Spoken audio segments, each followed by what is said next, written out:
Real sports, Olympic-style training, and a whole lot of heart since 1968. That's right, folks. Coming up on the Whitney Reynolds Show, we're talking with an organization that is helping people with disabilities forget about their challenges while competing. The Whitney Reynolds Show is supported by the Auto Barn Mazda of Evanston and Chicago, the Auto Barn Mazda, where driving matters, iLearn Center, intelligent learning for children 6 weeks to 5 years, helping our young learners become leaders, and the Respiratory Health Association, raising funds and awareness for lung disease research and programs. Special thanks to Kevin Kelly with App Properties, Pearl's Southern Comfort, Chicago Andrea Creative, Mazda, Modern Classics Furniture.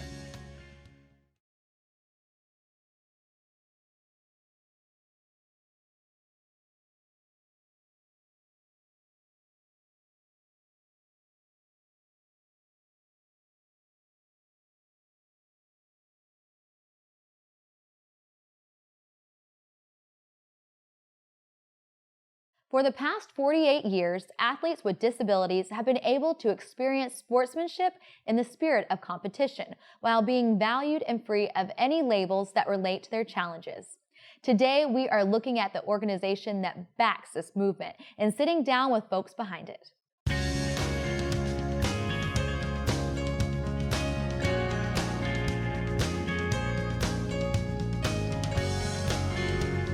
You're watching The Whitney Reynolds Show.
Sportsmanship, life lessons, soul, and competition come together and make life a little more fun, thanks to Justice Ann Burke.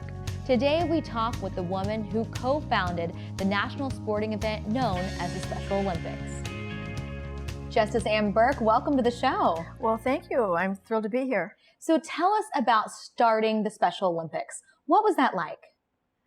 Well, first of all, I think I'd have to precede it a little bit because I was teaching physical education for the Chicago Park District with kids with disabilities out in West Pullman Park in the Roseland area in 1965. And you can't think back that far, but the children that I taught were all ages, and we just did everything that other kids did. We ran, jumped, twirled baton, tap danced, swam, and everything like that. Was that kind of a new concept at the time? Like before, like they would put these kids with disabilities maybe in a different type of class or a different type of competition, and this was something that you were trying out new?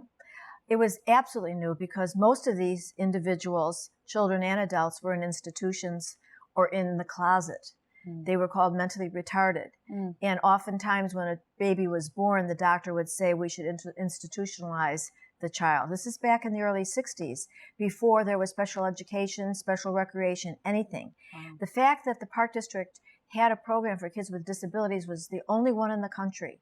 And it was started by the Kennedy Foundation through a grant of giving the Park District $10,000 in 1965, which was a lot of money. So there were 10 parks, 10 teachers. We had 1 week of training. I never even saw a handicapped child before this, but I was a physical ed teacher. So all I did was adjust my teaching skills to people who really didn't know what circles were. They didn't know what colors were. So when I blew my whistle and said, line up on the blue line, they just kept on running around. So that's where we had to start.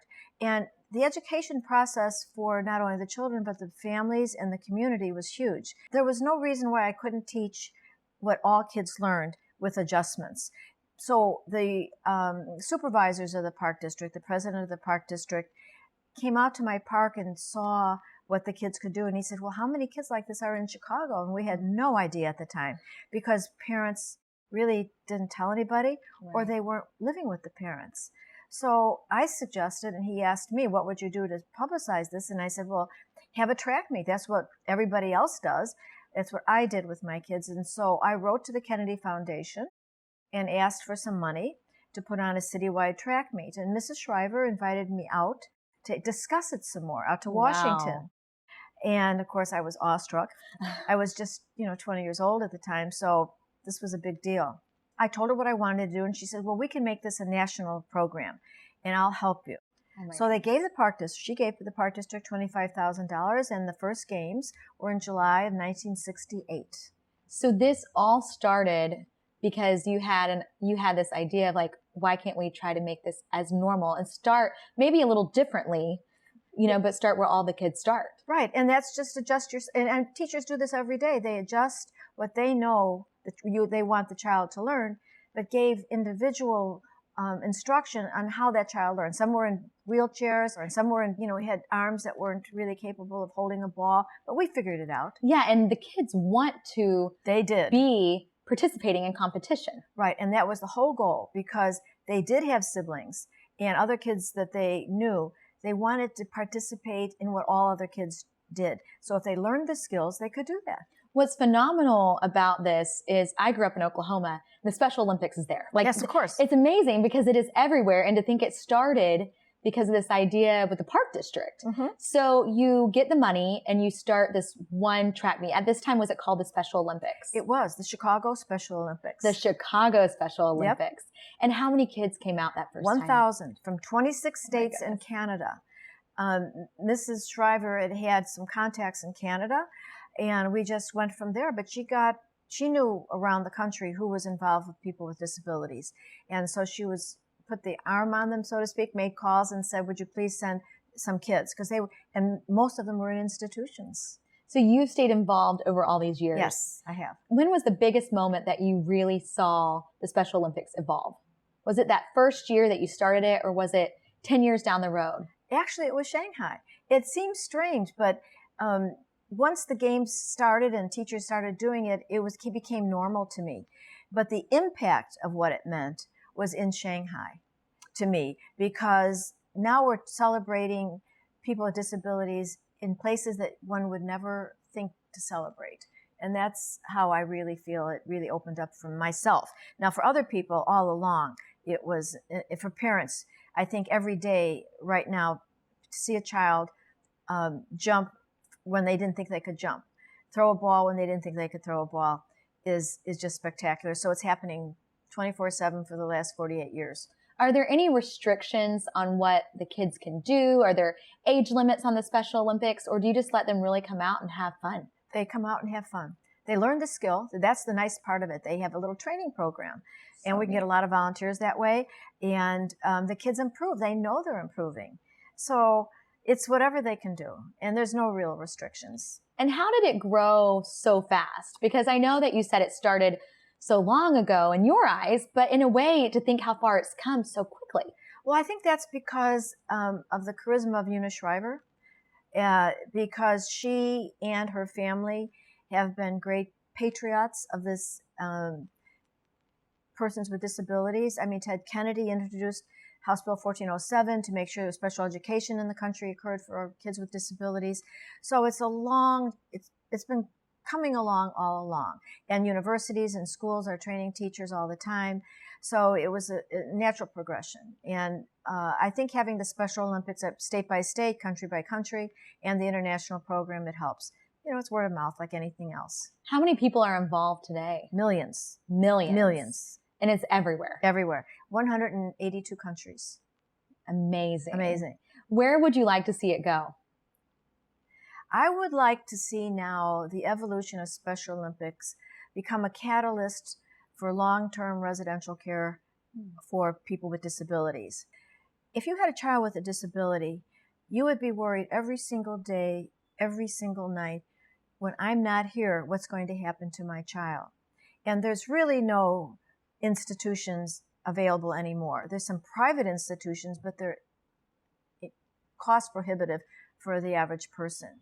I think Special Olympics needs to have a program so we can have long-term residential care facilities for our athletes. Every penny raised for Special Olympics should be allocated with some portion of it to go to long-term residential care. Special Olympics could provide good health safety net for that by having long-term residential care facilities. So that's my real wish in life right now for Special Olympics. That's where it should go. People are going to continue Special Olympics and training. I see that as ingrained into our country and to the 180 plus countries.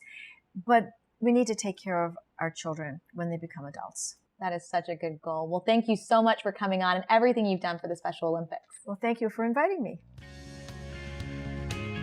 It's now time for our social sizzle with the multi-talented Tom Camacho, a man who has not only inspired the world through his sea of talents, but also his dedication to raising money for nonprofits. He's here to tell us about a chilling event that is bringing the whole community together. Welcome to the show, Tom. Thanks for having me. So we have you on the Social Sizzle because you participated in a huge event for the Special Olympics, and it really was one of probably the coldest things you've ever participated in. When I say that, it's the Polar Plunge. Yes. What motivated you to jump into Lake Michigan in the winter? Special Olympics. I just love the organization. It's an amazing thing. You get to make a huge difference for these athletes, and you have friends that can throw you in the lake. What exactly goes on, and how does this go back to Special Olympics? All of the proceeds go to Special Olympics. You can go in as an individual and fundraise, or you can go in as a group, which is the way that I usually jump. They put you in the North Avenue Beach boathouse there with heaters. They keep you nice and warm so you're not freezing the whole time. So your group will get all together and you'll stand outside in the sand or snow or ice or whatever's there. And then they tell you to go and you run down the chute and you jump into the lake. And in case our viewers are watching maybe somewhere outside of Chicago, it's in Chicago's winter that all this happens. Yes. Which is freezing. Yes, it is very freezing. In 2014, it was 8 degrees. And the water temperature, I think, was 29. So you do this with a group, but how many people do you think do this every year? Thousands. There's just absolutely thousands. I've got friends, a couple of other friends that do it too, and they just come out by themselves. But the groups, they're huge. I mean, they've got probably 40 people jumping. So thousands of people just line this beach to run in for the Special Olympics. Celebrities get involved too. Yes. I know we're seeing some of the most recognizable celebrities that have recently done it. Who have you seen whenever you were doing it? Well, I was right there with the cast of Chicago Fire. As I was going in, Jimmy Fallon was coming out. Wow. In his suit, frozen. You could see the water freeze as it fell off of him. Oh my goodness. And Lady Gaga's done it. Yeah. I mean, it is one that is bringing celebrities out, and it's all going back to a good cause, which I love. You know, we've been talking about the Special Olympics today, and how much have you raised for them? Oh my gosh. Probably about $7,500. So it's a lot for an individual. And then you also have taken it a step further, and you have been running marathons for the Special Olympics. Yeah. Where does your passion come from? Where it really opened up for me was I work with horses, and I work with therapy horses, and we were at an Abilities Fest in Rosemont, and there was this little boy in a wheelchair, and a huge wheelchair, immobile, staring forward, didn't move at all. And we brought this horse up to him, and his eyes went, and the horse put his nose right there. I was hooked. I was like, okay, I have got to be involved in this somehow. Because you just saw that it kind of changed the perspective. And it changed my perspective because I don't know if I really understood, what was going on behind the face. And I got it there. So it was from then on, it's been, yes, let's do this. Oh, I love that story. Mm-hmm. And so last but not least, what would you want people to know about the Polar Plunge? It's a little chilly. First it's warm, then it's cold, then it's warm again because you get back inside of the boathouse. But you really just get to make a tremendous difference. Special Olympics has made so many changes in the way that people interpret and look at special needs people. And I've just seen riffs of new things happening on social media, on just the way that therapy is looking, the way that people are interacting with people with special needs. I've seen a shift, and it's all because of Special Olympics. It might be chilly on that day, but it warms your heart forever. Absolutely. That's a great way of putting it. Love it. Well, thank you so much for coming on. It was my pleasure. Thank you so much, Whitney. It's now time for the viewer's voice, where we have you, the viewer, join the conversation. This week's question is, how have you conquered challenges in your own life, and have sports and competition helped? When I was a teenager, I had undiagnosed bipolar disorder. So bipolar disorder is an illness characterized by extreme mood swings that can make it very difficult to function. So I remember having a lot of problems with incapacitating depression and not being able to think clearly, and I started running every day over the summer. I ran 70 miles a week, and I gained a huge sense of competence from that, and it also boosted my mood, and it sort of became this outlet for me to channel a lot of my frustration, but also gained a sense of control. Being resilient. I think resiliency is the most important thing as far as even with competition. Even I did play sports, I coached basketball. You just got to keep going. You have a positive attitude, you work together. Just the teamwork aspect of it also is so important. Being competitive for yourself along with other people, but knowing teamwork and resiliency. I played a lot of tennis in high school, and I think that really helped me develop a better sense of humility. It helped me learn that you have to invest a lot of time over the long term to get things like victories, which are kind of sort of seem like short-term successes. It only takes about an hour or so to play a game, but you have to put in much more time before that. And I think that applies to real life as well. And it also taught me how to lose gracefully.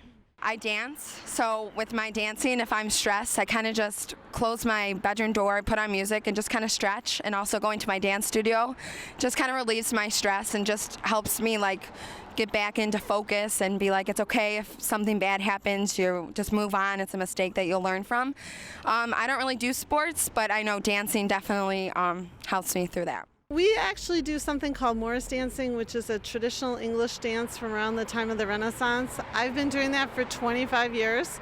I've danced on 10 different teams, and they have been some of my biggest support systems.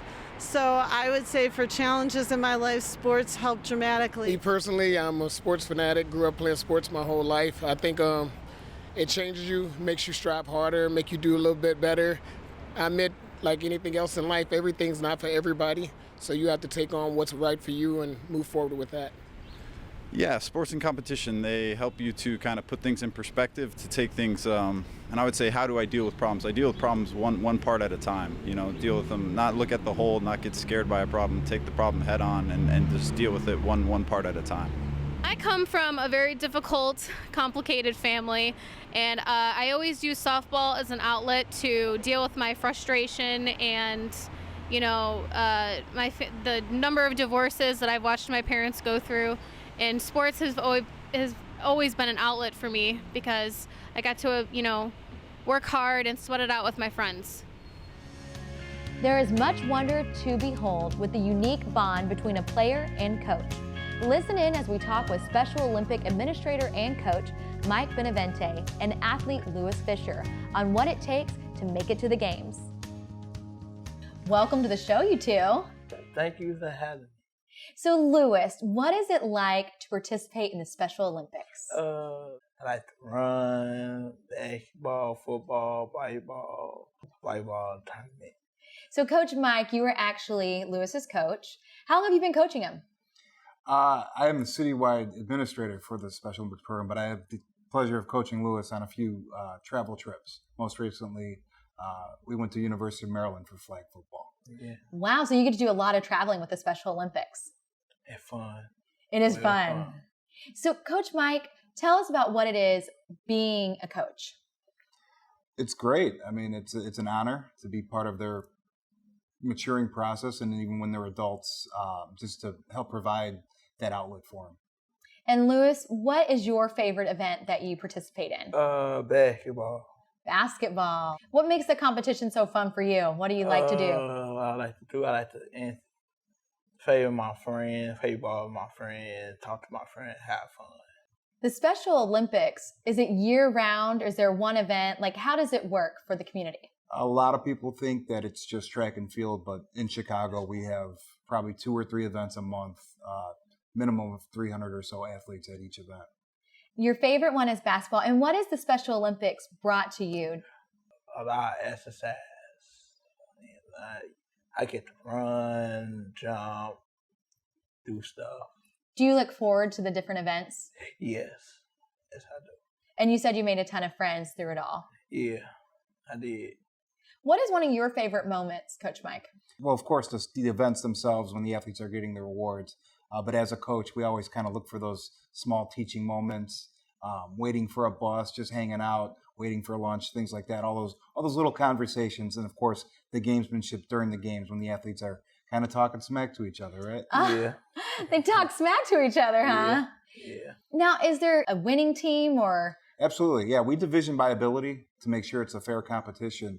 And then once the divisions are set, then it's gold medal, silver, bronze, and anybody that gets a gold medal locally advances to the state finals. Wow. Have you competed in any state finals? Yes, I did. You have. And what is that like for you? It's good. Keep me out of trouble. Keep me off the streets. Oh, wow. Is that one thing that you've seen that it actually helps the youth stay off the streets too, or keeps them busy? Or Well, with the history of the Chicago Park District, we're very proud of the Special Olympics history, but just in our communities in general, what we provide is a safe haven, and again, just being part of. It's an honor to meet so much of these families, and especially with the Special Olympics, it's a small support group for each other. So the farthest you've traveled with the Special Olympics would be? Cleveland, Baltimore.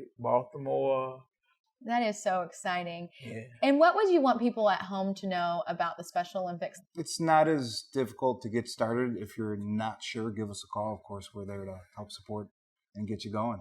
And when you say that, is there a certain criteria that kids have to meet, or? For the athletes, it's a basic physical exam by a doctor, just to make sure they're healthy. And then for coaches, a lot of them are volunteers, and we provide coaches training. And what does the Special Olympics mean to you? It means a lot. Like I said, it keep me occupied. Like, instead of me sitting at home, I just go to the park, sit around, hang out with my friends. What has been your greatest moment with the Special Olympics? My greatest moments is like going on vacations, going out to tournaments.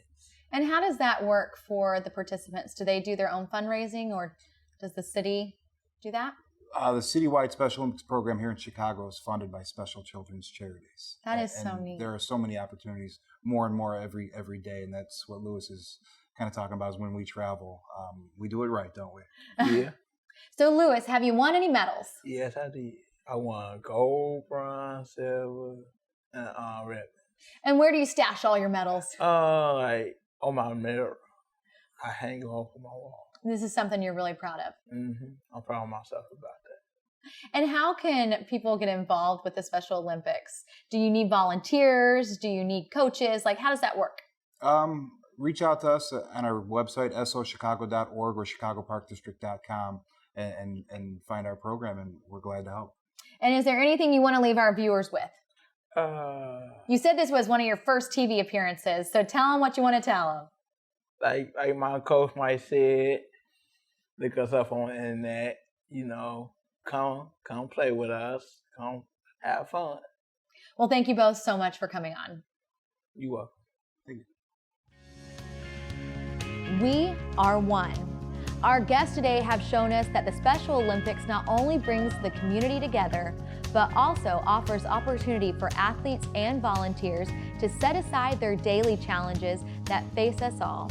Through the dedication, sportsmanship, and love, our guests today have taught us what it means to truly be a good teammate. For more information on today's show, visit WhitneyReynolds.com. The Whitney Reynolds Show is supported by the Auto Barn Mazda of Evanston and Chicago, the Auto Barn Mazda, where driving matters, iLearn Center, intelligent learning for children 6 weeks to 5 years, helping our young learners become leaders, and the Respiratory Health Association, raising funds and awareness for lung disease research and programs. Special thanks to Kevin Kelly with App Properties, Pearl's Southern Comfort, Chicago Andrea Creative, Mazda, Modern Classics Furniture.